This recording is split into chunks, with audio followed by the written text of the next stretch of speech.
몸속에 의사가 있다라고 꼭 많이 말씀을 드리고 있습니다. 바로 세포의 재생 능력입니다. 1순위로 꼽는 음식이 하나 있는데요. 네. 바로 과일입니다. 과일은 굉장히 좋은 음식인데 네. 사실 어떻게 먹느냐가 또 굉장히 다른 효과를 가져옵니다. 저는 는 좀 추천하지 않습니다.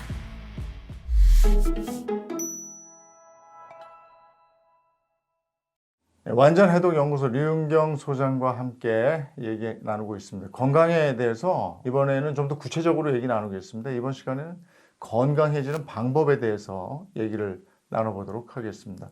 지금 류 소장님 얘기 들으면 이제 건강해지는 거죠. 어떤 얘기 해주실 겁니까? 저는 우리 몸속에 내 몸의 주치의 의사가 있다라고 꼭 많이 말씀을 드리고 있습니다. 사실 의사나 간호사나 또 저 같은 사람도 옆에서 도와주는 역할을 할 뿐이고요. 우리 몸을 건강하게 만드는 거는 바로 우리 몸 속에 그런 능력을 가지고 있습니다. 바로 세포의 재생 능력입니다. 어떤 세포를 할지라도 세포가 자랄 때는 아주 고급 영양 배양액을 먹습니다. 이 배양액 속에는 포도당, 아미노산, 비타민, 칼슘, 마그네슘, 우리가 그 이름들을 알고 있는 그런 다양한 성분들이 있죠. 이런 성분들을 굉장히 균형 잡힌 영양소를 섭취합니다. 근데 사람이 먹는 음식은 그렇게까지 비싼 밥들, 비싼 영양소들이, 균형 잡힌 영양소들이 좀 별로 없는 것 같아요. 근데 세계보건기구도 이렇게 6대 영양소를 균형 잡히게 섭취를 해야만 우리의 세포가 튼튼하고 온몸이 건강하다, 이런 이야기를 했습니다. 그래서 저는 몸을 건강하게 만들기 위해서는 이 세포가 한번 싹 바뀌는 시간을 1년으로 잡고 있고요. 이게 좋은 영양소를 흡수하면 내 몸이 또 새로운 몸으로 바뀐다, 건강한 몸으로 바뀐다, 이렇게 말씀드리고 있습니다. 그러면 건강한 식단, 내 몸의 세포를 정말 좋은 세포로 만들어주는 식단은 어떻게 꾸리는 게 좋습니까? 저는 가장 중요한 식단으로 1순위로 꼽는 음식이 하나 있는데요. 네. 바로 과일입니다. 과일 네. 먹고 싶긴 한데 요즘 비싸가지고. 혹시 과일 많이 드시나요? 과일 좋아해요. 저 사과도 좋아하고 배도 좋아해요. 제철 과일 굉장히 좋아합니다. 저는 이 과일을 왜 먹어야 되는지, 어떻게 먹어야 되는지를 사실 굉장히 중요하게 많이 설명을 드리고 있습니다. 왜 과일을 먹어야 되는지를 먼저 말씀을 드리면, 아침에 우리가 일어나면 먼저 화장실을 가잖아요. 아침은 내보내는 시간이에요. 네. 저는 해독 시간이다, 이렇게 말씀을 드리는데요. 우리 몸속에 독소가 쌓이는 것을 사실 병원에선 검사를 하지 않아요. 그런데 우리가 상식적으로 생각하면 산소를 마시면 이산화탄소가 생기잖아요. 그럼 음식을 먹으면 당연히 찌꺼기가 생깁니다. 이 대사산물을 잘 내보내는지 안 내보내는지 그걸 별로 확인하는 그런 시스템이 별로 없다 보니까 이 독소의 축적도 모르고 또 염증이 바로 독소 때문에 생겨났다는 것도 모릅니다. 근데 이렇게 아침 시간에는 물을 한 잔 또 마시잖아요. 이렇게 바로 해독이 되기 때문에 물을 마시는 거거든요. 이게 물을 마시면서 수분 유지의 음식을 섭취하는 것이 중요하다 말씀을 드리는데, 바로 그 수분 유지의 음식이 과일이 되는 거죠. 세포에 필요한 그런 50종의 영양소가 가장 많이 들어있는 음식이 바로 과일이기 때문에 과일을 늘 강조하고 있습니다. 근데 과일은 또 그 당이 높아서 그 혈당이 조금이라도 있는 분들은 굉장히 조심하거든요. 그거는 맞는 얘기죠. 과일의 당은 이렇게 이해하시는 것이 좋습니다. 물론 당이 굉장히 심한 인슐린을 맞고 심각한 분들은 절대적으로 고당도 과일이나 또 과일을 많이 먹는 습관은 조심하긴 해야 됩니다. 그런데 당뇨 환자들이 대부분 그래도 식사 중에 현미 잡곡을 드시기도 하고 또 고구마 같은 음식도 드시잖아요. 근데 이 현미밥이나 고구마보다도 오히려 저당도 과일의 경우에는 당 지수가 더 낮습니다. 그래서 양이나 당 지수를 봤을 때 저는 쌀밥보다도 안전합니다. 특히 흰 쌀밥보다도 절대적으로 안전하기 때문에 과일의 당만 보지 마시고 과일이 가지고 있는 비타민, 미네랄, 식물 영양소, 효소, 이런 좋은 영양소를 꼭 섭취하시라고 말씀을 드립니다. 과일 먹을 때 사과 같은 거 이렇게 깎아 먹지 말고 통째로 껍질까지 같이 먹으라 이러는데, 그게 과일은 다 껍질째 먹는 게 좋은 거예요? 꼭 먹어야 되는 그 껍질은 사과 정도만 강조하고 있습니다. 그 포도는요? 포도도 통째로 막 먹던데.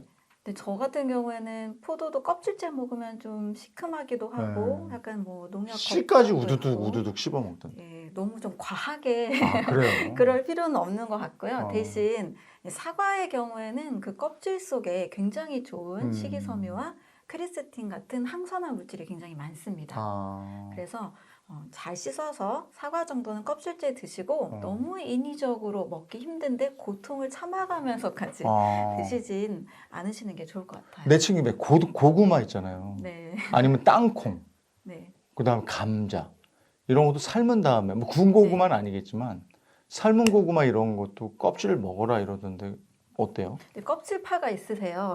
네, 뭐 유기농을 꼭 먹어야 된다, 껍질 꼭 네, 먹어야 네. 된다 이런 분들이 계시는데 저는 먹으면서 행복한 느낌을 느끼는 이 행복 호르몬이 분비되는 것도 굉장히 중요하거든요. 그래서 껍질째 먹는 게 불편하지 않은 분들은 껍질째 드시라고 하고요. 네. 너무 막 불편하고 입에서 막 거부감이 느껴진다. 그럴 경우에는 저는 뭐 고구마 껍질이나 감자 껍질까지는 추천하지 않습니다. 이 먹을 때 행복 호르몬 말씀을 하셔서 그런데 네, 포도는 좋은 거잖아요. 네. 그럼 와인을 먹으면 저는 행복 호르몬이 나오거든요. 와인, 네. 그럼 와인을 한 석 잔 정도 먹어도 네. 괜찮습니까? 와인은 좀 권장 섭취량이 그래도 네. 좀 하루에 한 잔 정도는 좀 괜찮다라고 많이들 이야기하시거든요. 뭐 포도에 있는 뭐 폴리페놀 성분이 심혈관 질환 예방한다, 뭐 이런 이야기 하는데요. 그래도 알코올이 있기 때문에 알코올은 대사되면서 또 아세트알데히드라는 독성을 또 만들거든요. 그것 때문에 너무 지나친 과음보다는 하루 한 잔 정도? 그 정도는 괜찮다. 네. 막걸리도. 막걸리요? 그 쌀로 만들잖아. 행복한 느낌이 나에게 굉장히 많이 든다. 네. 그럴 때는 저는 좀 그것을 기호식품으로 하루에 한두 잔. 모든 식사의 10% 정도는 좀 자유롭게 드세요라고 네. 말씀을 드리는 편입니다. 그리고 요즘같이 더울 때 이제 점점 더 더워질 텐데 이럴 때 생과일 주스 같은 거 찾게 되거든요. 네. 착즙 주스죠, 그러니까. 네. 그런 건 어떻습니까? 과일은 굉장히 좋은 음식인데 네. 사실 어떻게 먹느냐가 또 굉장히 다른 효과를 가져옵니다. 저는 착즙 주스와 또 생과일 주스, 갈아 먹는 주스는 좀 추천하지 않습니다. 이 과일은 당분이 그래도 많이 있기 때문에 이게 식이섬유도 쪼개지고 과일 당분이 다 쪼개지면서 마시면 이게 수분은 혈액으로 바로 흡수되잖아요. 그래서 빠른 혈당 상승을 일으킵니다. 또 즙만 짤 경우에도 식이섬유를 다 제거했잖아요. 저는 과일의 식이섬유는 보약처럼 너무 좋다라고 말씀을 드리거든요. 그래서 이 식이섬유 아주 귀한 것을 버리고 먹는 거기 때문에 즙만 드시는 것도 매우 아까운 거죠. 근데 요즘에 저 과일 주스 파는 가게가 많은데 이거를 네. 혼합해서 파는 게 많거든요. 아바 이래서 아보카도 바나나, 딸바 이래서 딸기 네. 바나나 네. 뭐 이렇게 아바 같은 거, 아보카도 바나나 이런 거 맛있더라고요. 근데 그 과일도 어울리는 소위 얘기해서 궁합이 맞는 과일들이 있습니까? 네, 그렇습니다. 아까 말씀하신 아보카도, 네. 바나나 같은 경우에는요, 바나나는 당분이 많지만 아보카도는 당분이 거의 없기 때문에 내가 생각했을 때 당분을 좀 줄이는 방식으로 갈아서 먹는 경우는 그래도 좀 상대적으로 안전하다라고 좀 덧붙여 좀 설명을 드릴게요. 또 과일은 크게 4가지 맛 종류가 있어요. 단맛 과일, 신맛 과일, 지방이 많은 과일, 그리고 메론류 과일이 있습니다.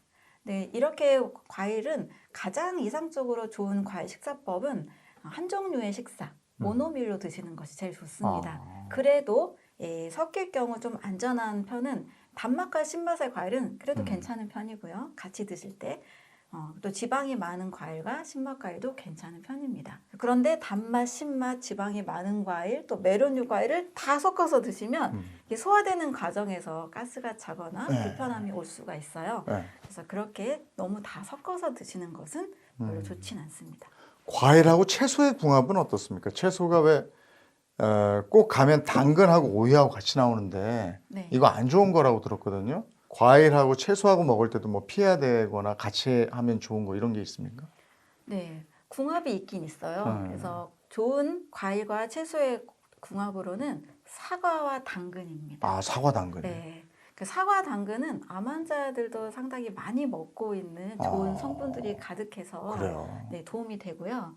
너무 달아질 경우에는 꼭 문제가 될 수 있다는 것만 잘 기억하시면 됩니다. 또 저도 가끔 뭐 사과가 너무 비싸서 못 먹습니다. 어떻게 해야 되나요? 이럴 때 바나나하고 양배추를 갈아서 드시라고 말씀을 드려요.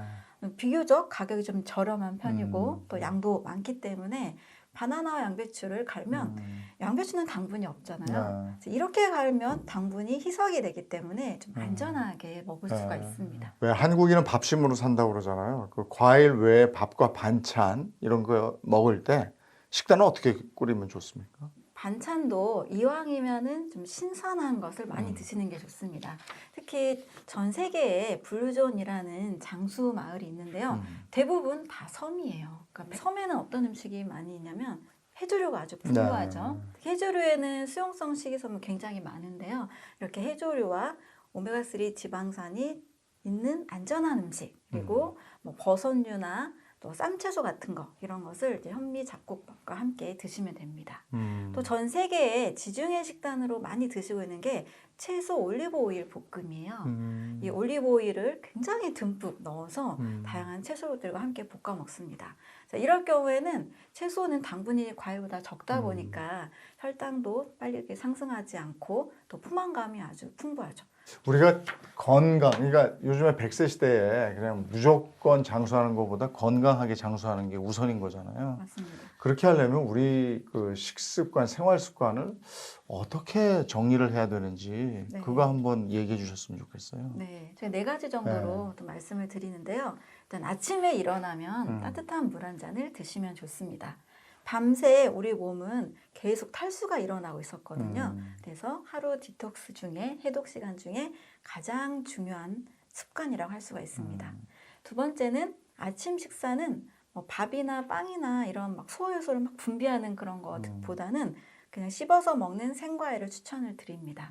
바빠서 놓친 날에는 꼭 집에서 만약에 바빠서 놓친 날에는 편의점에 있는 컵과일이라도 바나나라도 꼭 사서 드시면 좋습니다. 세 번째는 우리가 어쩔 수 없이 또 사회생활 하다 보면 치킨도 먹을 수 있고 피자나 고기 먹는 회식도 할 수가 있잖아요.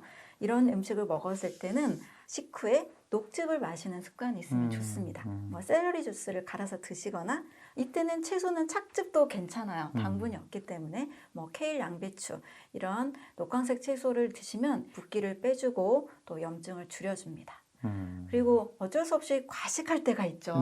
피할 수 없는 일들이 한 번씩 있죠. 자, 이럴 때는 다음날 내 위장을 좀 관리해 주는 게 좋아요. 과식 때 생긴 나쁜 그런 소화 대사산물들이 내 몸에 쌓여서 독소를 유발할 수 있고 또 염증을 유발할 수 있거든요. 그래서 이런 나쁜 성분이나 노화세포들이 쉬는 동안에 공복 동안에는 오토파지라는 세포 자멸 현상이 일어나요. 다 제거가 됩니다.